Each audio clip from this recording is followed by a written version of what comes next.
Bonjour chers amis, nous sommes le 5 avril 2020, je salue les frères, les sœurs, les enfants et tous ceux qui sont confinés dans une maison, voire dans une caravane. Amen. Et nous sommes le dimanche, le jour du Seigneur, nous allons prendre la Sainte Seine et je voudrais vous dire vraiment, nous sommes en communion d'esprit pour ce temps de Sainte Seine. C'est vraiment quelque chose, c'est une grâce que nous ayons de pouvoir le vivre. Et c'est vrai que quand nous allons nous retrouver, nous allons avoir la joie et de le prendre physiquement. Mais aujourd'hui, nous sommes en communion d'esprit par la foi. Et ça, c'est la vérité. Amen. Et le Seigneur nous invite à sa table. Amen. Donc, je voudrais vous parler de cet agneau qui est dans le ciel, que nous trouvons à plusieurs reprises, et prendre ce verset de l'Apocalypse, chapitre 5, verset 6. Et je vis au milieu du trône et des 4 êtres vivants, au milieu des vieillards, un agneau qui était comme immolé. Amen. Je ne pense pas que Jésus, dans son corps glorifié, porte les marques du sacrifice. Amen. Et c'est pour cela que nous trouvons un agneau un peu partout du temps de l'Apocalypse. Dans le ciel, nous nous rappellerons de ce qu'il a fait. Et c'est un peu comme dans le chapitre 19, ce que nous avons vu, et le Seigneur des Seigneurs, le Roi des Rois qui vient avec un vêtement teint de sang. C'est pour rappeler le sacrifice qu'il a subi à cause de nos péchés. Amen. Et j'aimerais que maintenant nous puissions aller revoir notre bien-aimé dans le Cantique des Cantiques. Nous allons relire ces 6 versets qui sont là, très importants.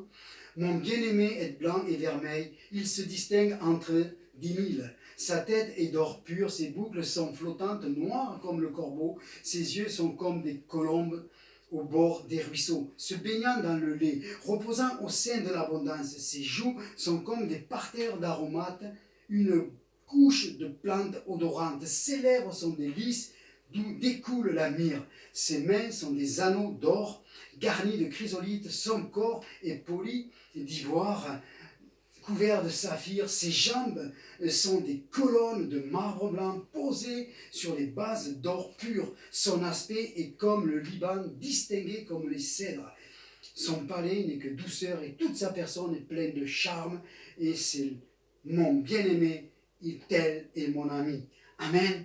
Amen. Je voudrais juste rappeler que dans le verset 11, la tête d'or nous rappelle sa royauté. Amen. Sa royauté éclatante.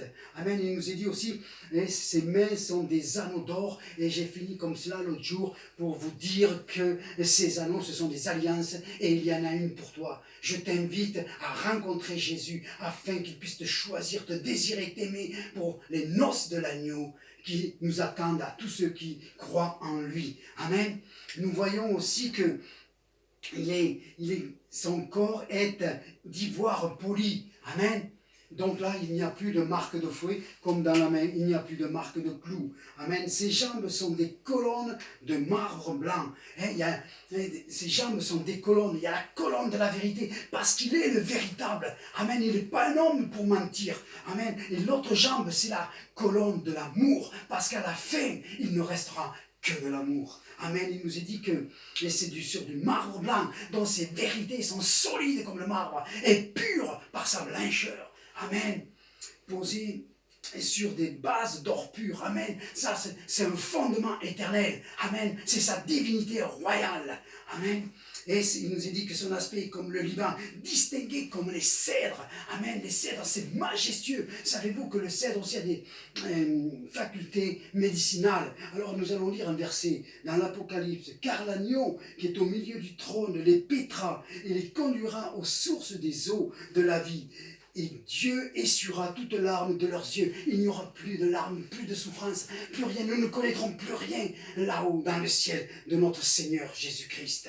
Amen. Et j'aimerais vous lire encore au chapitre 7, le verset 11.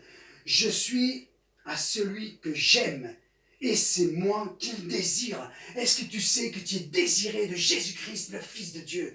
Amen. Il te désire ce matin, comme il désire que nous prenions la Sainte Seine. Amen. Et sache ce matin que tu es vraiment désiré. Amen. Ça n'a rien à voir avec l'Apocalypse 19, le roi des rois qui vient sur les nations pour juger les incrédules avec un châtiment terrible. Celui-là de Jésus, nous n'allons pas le connaître. Si tu fais alliance avec lui, c'est celui de Cantique des Cantiques que nous allons rencontrer. C'est toujours celui-là que j'attends. Amen. Et maintenant, nous allons faire place à la Sainte Seine. Nous rappelons le psaume 23. Tu dresses devant moi une table face à mes adversaires, sous les yeux de mes adversaires. C'est pour ça que la semaine dernière, j'avais installé tous les rudiments de la crucifixion, afin que nous nous rappelions que devant cette table, il y a du sang, et l'ennemi ne s'approche pas au sang. Mais tout cela est symbolique. Il y a aussi quelque chose d'autre sur cette table. Il y a sa parole, qui est l'épée de l'esprit. Amen. Et c'est par sa parole que nous faisons fuir l'ennemi. C'est par sa parole que nous acquérons toutes les promesses qui sont contenues dans cette parole. Elles sont oui et amen. Amen. Et elles sont dans l'alliance qu'il fait avec nous. Quand nous prenons ce pain et ce vin, on renouvelle l'alliance et nous rentrons dans la possession des promesses. Amen. Et c'est cela qui est important dans la Sainte Seine ce matin. Et j'aimerais vous chanter un petit chant qui nous dit « J'entre dans tes portes ». J'entre dans tes portes, j'entre dans le lieu saint, avec des louanges, devant toi me voici. Je reconnais ta majesté, je reconnais ta royauté, El Shaddai, Dieu puissant, j'entre dans tes portes, j'entre dans le lieu saint, avec des louanges, devant toi me voici. Amen, disons dans Jean, chapitre 6, à partir du verset 50. C'est ici le pain qui descend du ciel, afin que celui qui en mange ne meure point. Je suis le pain vivant, qui est descendu du ciel. Si quelqu'un mange de ce pain, il vivra éternellement. Et le pain que je lui donnerai, c'est le pain, c'est ma chair que je donne pour le monde. Là-dessus, les Juifs discutaient entre eux, disant, comment peut-il donner sa chair à manger? Jésus leur dit, en vérité, je vous le dis, si vous ne mangez la chair du Fils de l'homme, et si vous ne buvez son sang, vous n'avez point la vie en vous-même. Celui qui mange ma chair et qui boit mon sang a la vie éternelle, et je le ressusciterai le dernier jour. Car ma chair est vraiment un breuvage. Ma chair est vraiment une nourriture et mon sang est vraiment un breuvage. Celui qui mange ma chair et qui boit mon sang demeure en moi et je demeure en lui. Amen. Comme le Père qui est vivant m'a envoyé et je vis par le Père, ainsi celui qui mange vivra par moi.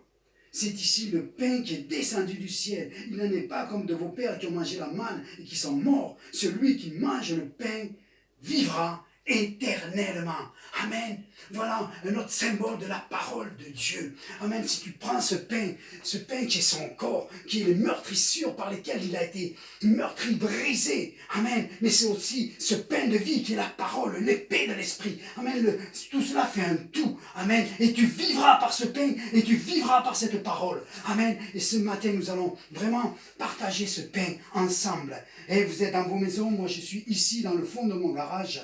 Et vraiment, nous puissions prendre ce pain avec amour, reconnaissance, en discernant vraiment la capacité de ce pain, de ces meurtrissures qui nous guérissent dans le nom de Jésus-Christ. Amen. Merci pour ton corps, Jésus. Merci pour ton corps qui a été brisé, flagellé, Seigneur mon Dieu. Ce sang coule, Seigneur, et nous rappelle que par ces meurtrissures, nous sommes guéris, âme, esprit et corps. Dans le nom de Jésus, je te bénis, Seigneur. Seigneur, je lève la coupe. J'élève la coupe en ton sang. Cette alliance éternelle que tu as faite avec chacun de nous, Seigneur, nous la renouvelons à chaque fois que nous nous rencontrons ensemble. Et nous te disons merci. Père, que ce soit une coupe de délivrance, une coupe de guérison, que ce soit une coupe de bénédiction dans chaque maison qui prend et qui communie maintenant, Père, dans le nom de Jésus. Amen.